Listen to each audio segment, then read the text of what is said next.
It's inside this building in Bangkok that the Prime Minister announced an early election. Sometime after July the 3rd, Thailand will know if Government House will have new tenants. Most polls have the opposition winning the majority of seats. Pheu Thai is the party of the former Prime Minister Thaksin Shinawatra, and his name is hanging over this election.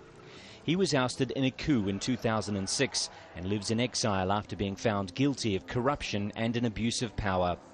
Ever since, many of his supporters have protested, trying to force out the current government of Abhisit Vejjajiva and bring Thaksin back.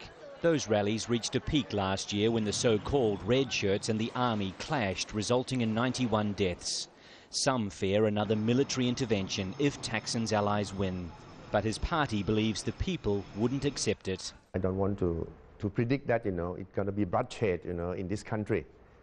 That seems to be very frightening, to imagine. But I hope that those groups, should have lesson enough not to do it anymore. One of the main rallying cries of opposition supporters has been that Abhisit Vejjajiva was never elected by the public. He came to power in a parliamentary vote in the years after the coup.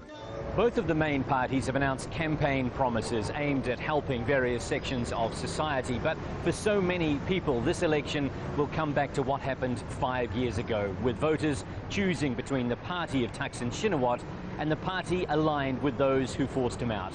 Whatever the result, more street protests are likely to follow.